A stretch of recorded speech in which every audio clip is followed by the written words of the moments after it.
Happy Love Day. Can you feel it? I can. It's really nice.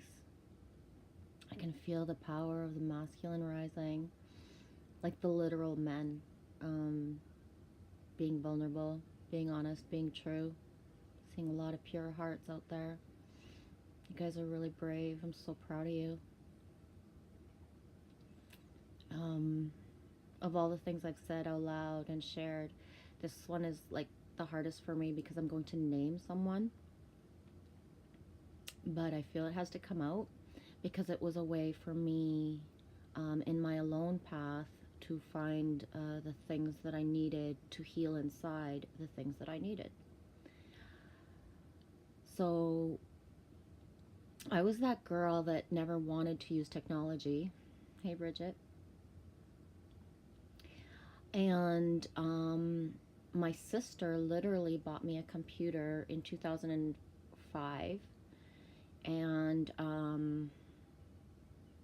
I hated that fucking thing so much.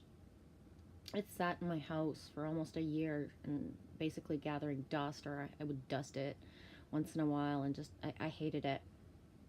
And she had even set me up a Facebook account, which I never used for so long. Then basically, over time, gravitated towards it, taught myself how to type, taught myself how to use the internet, taught myself how to turn on the computer. Sounds weird, but when, you don't know, you don't know. And yeah, started using Facebook. And I mentioned this in another video where I used Facebook and I saw it as the stand, where it was a gathering place that we were guided to. And hang on, is my sound even on? Yeah. And that we were guided to, and that we could choose to use for the greater good of our higher self, or not. And I always choose to use it for the greater good for myself. And I always tried to use it for the greater good of others. I always tried to post positive messages and honest, real ones. I started to learn my vulnerability by, posting things that sometimes were extreme and would already trigger other people before I even knew what I was doing.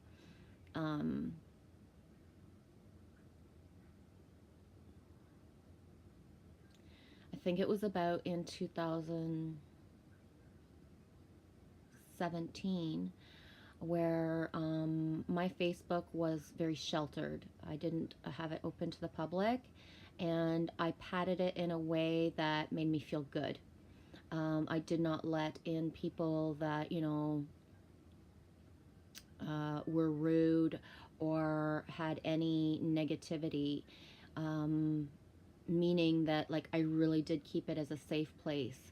And I always found that people who posted on their Facebook, like, oh my God, people are so mean in their comments, it was like, well, then delete them.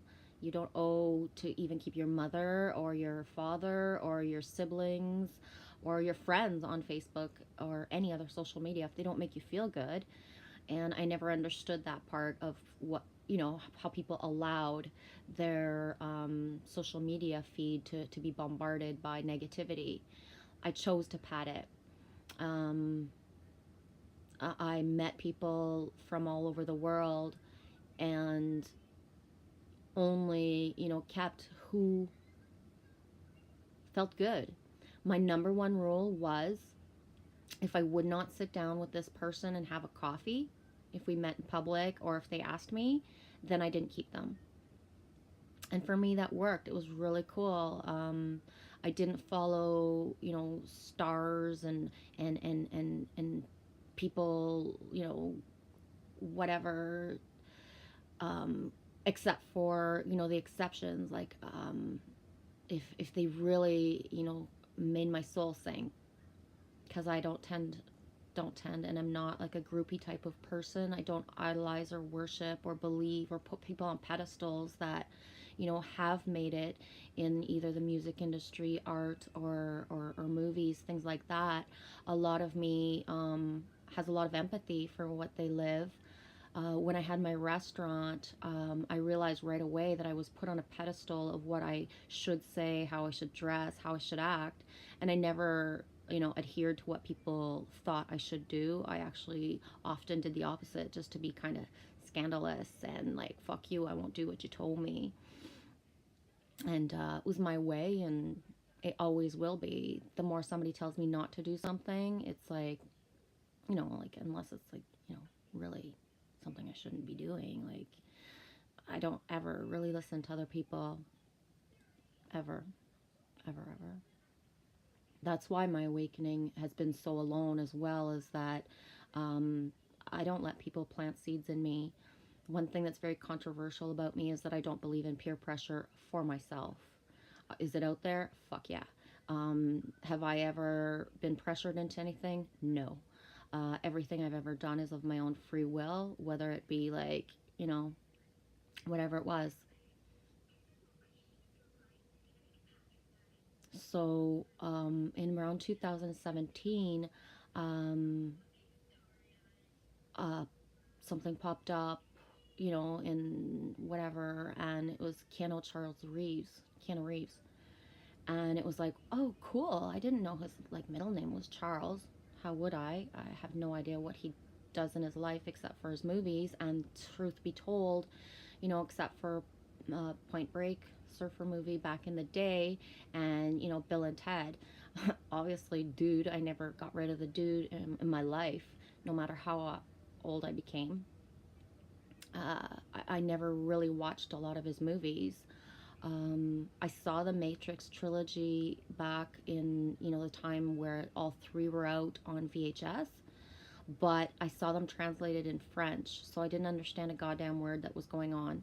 It was already confusing enough, to listen to in English, obviously, and still I haven't seen all three in English. And I do remember being with my ex-husband at the time. I can see myself on the couch in a ball, and he's like, whoa, this movie is like fucked up, I can't understand anything, and this is like so like bullshit, like this could never happen, and this isn't real. And I was sitting there thinking like, no, this is real, this is it, like this is what we're living. And that was one of the first signs that we weren't gonna be together forever. Blah, squirrel. Anyways, so yeah, 2017 pop up. So I put him in my friends things or whatever, or I followed him, whatever the word would be for when it's not someone. And naive that I am, always thought it was him to a certain point. um, why would people make up fake accounts? And no matter what, I always just took what popped up for me. And that's why I'm telling this story, is that he played a major part in me healing things that about myself. Um, Again, I never really went and looked at a lot of stuff because he was in my feed. I didn't go start looking at movies. You know, he was in my feed. And once in a while, things would pop up.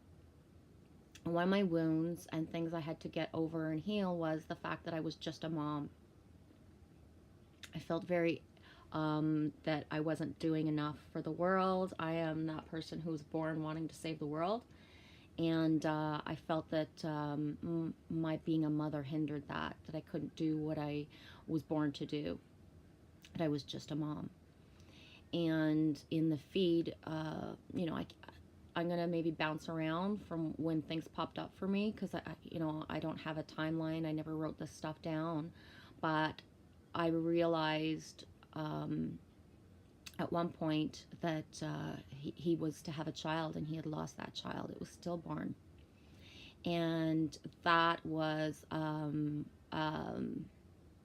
it was a punch in the face, wake up mama moment, because that I'm just a mom feeling dissipated in me right away.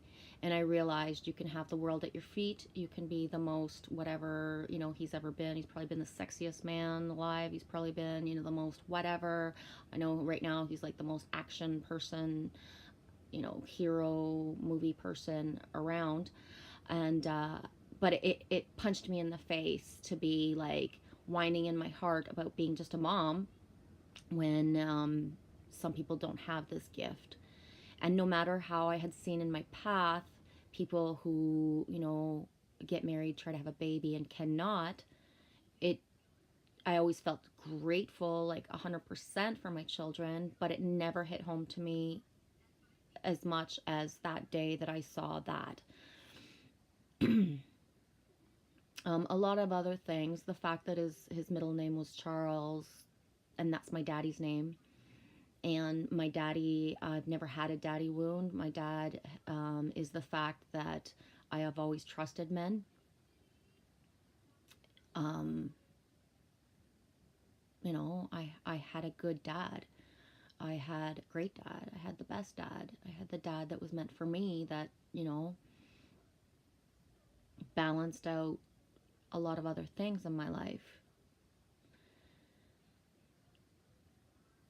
There were other things and they helped me, and that's why sometimes, everybody wants somebody to reach out to them and talk to them, but Keanu Reeves never talked to me, um, obviously, but seeing, and again, I didn't go research 100%, start to like, you know binge watch or binge look for articles about his life. I just learned that had happened. I didn't realize that his partner that he had at the time had passed away until months and months later, and that again was another punch in the face of like, you can find the one that's meant for you, and that they don't have the same life path as you. A lot of things, so many. I maybe should have wrote them down to be clear and precise, but maybe you'll get the drift. And again, I'm sharing this to show or to validate that you don't always need somebody to reach out to you and have human contact in order to heal things. You don't need validation of somebody answering you back. Just looking sometimes at the things that pop up for you will be healing moments. Um, for me, I've never been, I don't like romantic comedies very much. I like some from back in the 80s and early 90s um, that are like my favorite movies that I can watch over and over, like Dirty Dancing, stuff like that. But I don't like, lack of a better word, girly movies at all. My ultimate romantic movie is True Romance by Quentin Tarantino. They meet, they fall in love. He doesn't throw her past against her. She don't throw his fast against him. They don't have the boy loses girl, boy gets girl back thing. They just meet, fall in love. They know, and they get on with their life. Yeah, there's the action part, and if anybody who's seen True Romance, like, it's fucking awesome. I still have it, and I still love it. Um, it's just, it is what it is. So I've always gravitated towards more action movies, and the more exaggerated action that's not like real life, like that's possible, I've always loved. But I never watched John Wick. And for about a year and a half, holy fuck, if it wasn't one John Wick thing after another popping up at me, it was like I was so fucking sick of hearing about John Wick or seeing stuff about John Wick that I swore I would never fucking watch it because I was so fucking sick of seeing that trigger for me. And, I had heard it was about a guy getting revenge for his dog, and I judged it so much that, again, judgment, judgment, judgment. Told myself, never gonna watch that movie. Flash to September 29th, 2018, where, I don't know, something inside said it's time. Gotta watch that movie. So I got the two of them, and I did it on a weekend. I didn't have my daughter. She doesn't like action stuff. It, freaks her out. She's little, and I respect that. I don't, I wanted to put it on loud as I wanted. I even got like dressed for the part and this thing. And yeah, I had fun. It was I called it a date night. I had fun. And when I started John Wick 1, I actually put a pad in front of me of paper. It's over there. I had meant to bring it beside me to remember the things that resonated with me. But of course, it's over there, and I'm not going to bother going to get it. When I started the first movie, it was about 10:30, 11 o'clock at night. I had had a small fire, and it took me 4 hours to watch John Wick 1. I kept pressing on pause. That's how much messages I got for myself. Not in order, probably, but one of the things was the fact that he had lost his wife. And he had had beautiful memories, and he was in pain, emotionally and spiritually. And I was with a man who lost his wife. And I realized to what point that for him, my ex, that his demons were so strong because his memories weren't happy. They didn't have the beautiful relationship at the end before she passed away, bam, suddenly. So when I was with him, at first he had stopped drinking or drank moderately, just normal, weekends and stuff. And then after 2012, drank pretty much every day. And I don't want to talk about that more, but it did sink in for me to what point he couldn't get away from his demons, no matter how much we loved each other, had, a good life. He couldn't get away from that. He was drowning in the guilt of how he had treated her and the life they had had. And nothing I could do could save him. Another thing that I had to press pause and just like the shivers, and it was just too much for me. I had to take a break. Was the fact the Daisy on August 27th, I went and got my tattoo that I designed myself. Faith, hope, and charity are the words. You can't see them. 2 arrows, one pointing up, one pointing down. My anchor that anchors me, and my Daisy. And that was fucked up because I was meant to have this Daisy on me, and the dog was named Daisy, and the Daisy on the card. It was just stuff that was a lot for me. The names used in the movie, almost every name, every single name actually, pretty much, was a trigger name. By trigger name, I have names that guide me, that are my signs of my breadcrumbs. I don't know how to explain it better than that. So many other things in that movie. One of the things as well that triggered me was the fact of, how anybody who's watched John Wick, when they're in the like ravey type of bar environment, I've never been in that type of environment, and how they go through and all this, shooting and stuff and fighting is going to start, and how nobody in that place sees what's going to happen. And I was like, I don't get it. Like all these jumping sheep and all these people that don't see what's around them. I'm not that girl. I'm so aware that I've been in 3 situations last year where there was search and rescue personnel, emergency people, like SWAT team, bunch of stuff at activities, not, like I'm around a SWAT team situation. And I was aware of people that were in pain, or people that needed help, or just needed a breath of fresh air, and they were just, doing the activity. And that was weird to me. It was like I felt I've trained myself to be more aware of my surroundings than people who were actually trained and for the life. And that's always been weird to me. So watching John Wick, that was a big thing. I don't know why, to what point, but that nobody's aware of what's going on around them even before it happens. Because me, I would have seen the one guy walk in, and I would have seen John walk in, and it would have been like, fuck, something's going down. Let's get the fuck out of here. Like, I would have known. but everybody just kept on jumping and didn't see, and it was weird. That was just weird for me. Yeah, there's a lot of other stuff, but again, my book's over there. I didn't write it. I wrote it down, but I didn't even go read it before I started the video. Oh well, not meant to be. I took a pause in between the two movies. I needed to breathe and stretch from all the stuff that had like, and then I put in John Wick 2.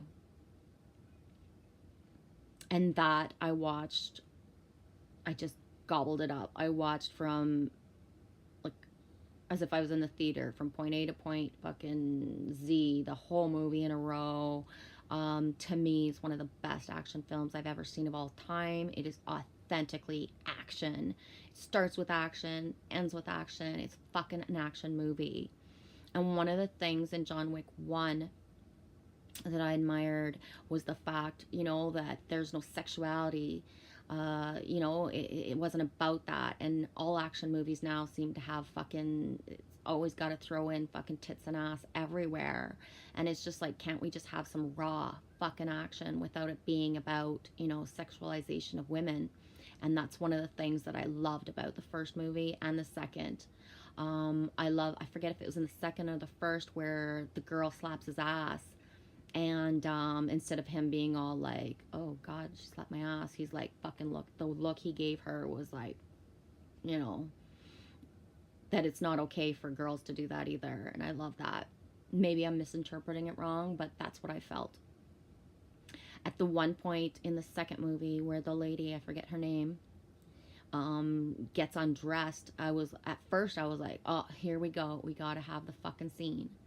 But then as the scene progressed, it was so pure, and she so needed to be naked, because it was, it was part of the story. It was part of her being true to her, and I can't explain. It was just like, boom, like 2 entire movies without the sexualization of women, powerful women, whether they be of a character that's,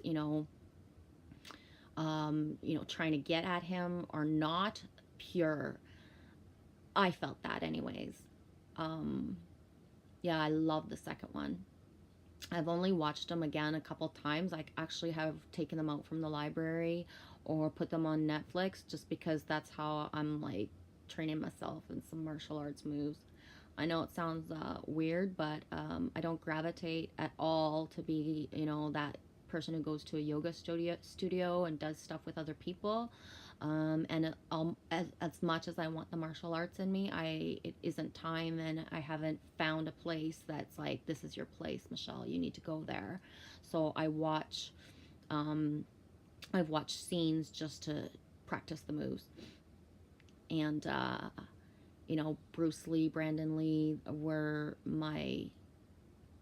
part of the reason why True Romance resonated with me, is because he was a kung fu freak, and that I was always watching that as a kid, and still to this day. It's not something that I watch because I don't watch a lot of movies, but those are the things that I enjoy.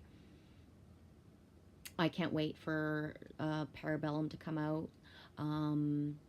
I've seen a couple things that have popped up in my feed about how Keanu Reeves and Chad Stahelski, I think to pronounce his name, the director, speak of how they will keep on doing John Wick as long as the public wants. And I'm like, whoa. I expect John Wick would be like Shogun and would kill himself at the end of John Wick 3. Maybe I resonated too much with Shogun and with The Honor, but everybody tends to forget, yes, it is a story, yes, it is a movie, yes, it is to divert, but the story itself of John Wick is that he's in pain, he's in mourning, and he's basically killing people and getting, doing what he has to save himself. And for me, Parabellum would end where he either, jumps off a fucking cliff, which would be cool, or, does the Shogun thing, and because really, what reason does he have to live if he's just going to go around, the world fucking trying to run away from people fucking looking for him? So I can't wait to see how that plays out. I'm really pumped about seeing Halle Berry. I can't pronounce I can't pronounce her name. Halle Berry. Halle. Sorry, baby. I'm not good at pronouncing names. I can't wait to see how that character plays out. I feel she's going to be very strong and just like, again, feminine rising of, we're not here as fucking chunks of meat for your eyes. We're here as, the power as well, and to stand by. And that I'm hoping that it won't divert to the sexual part, and then they'll be like, partners, sidekicks, friends, and strong. And maybe the end is that, they're in love or somebody else comes into the picture. Who knows? Hollywood turns things around in ways I don't understand a lot of times, and that's why I don't watch a lot of movies, because they don't resonate with me and what feels, I don't know, real. I don't know.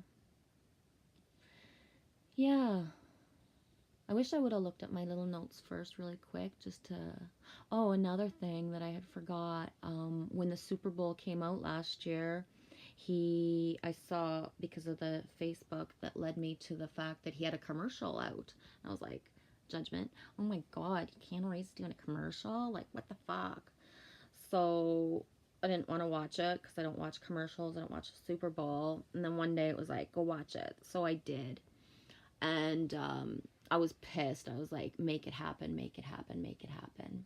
I was pissed because he used my thing that's been in my head for years, where my answer is like, okay, I'm ready to make it happen. What do you want me to make happen?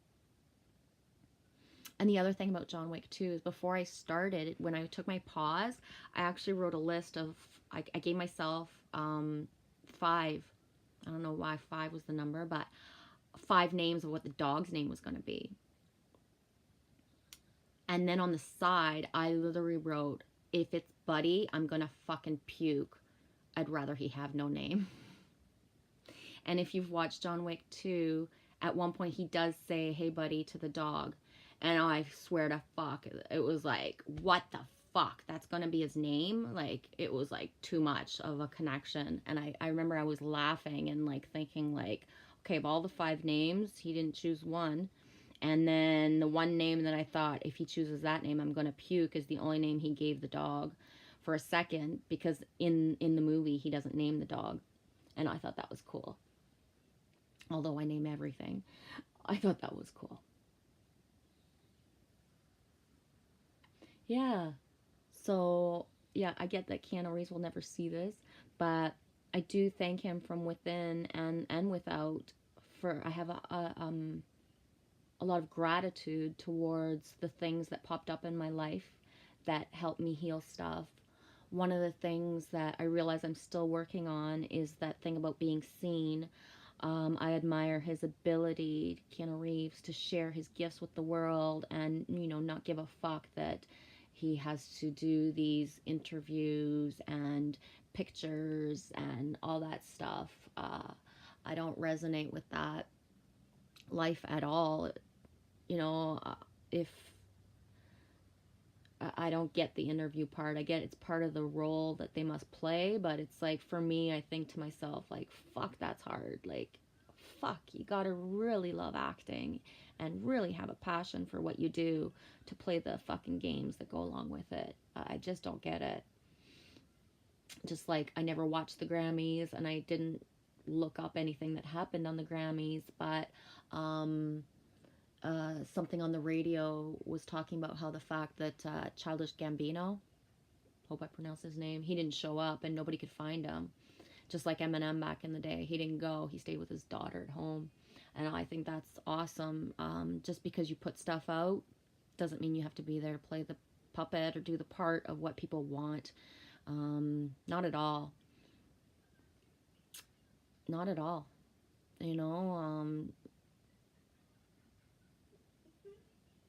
it's cool, the people that have been able to separate and just not be seen that way, and that we don't know what their life is, because even in the knowing of, that Keanu Reeves lost his child, it felt dirty to me to learn it that way, in the sense that all this shit is none of anybody's business.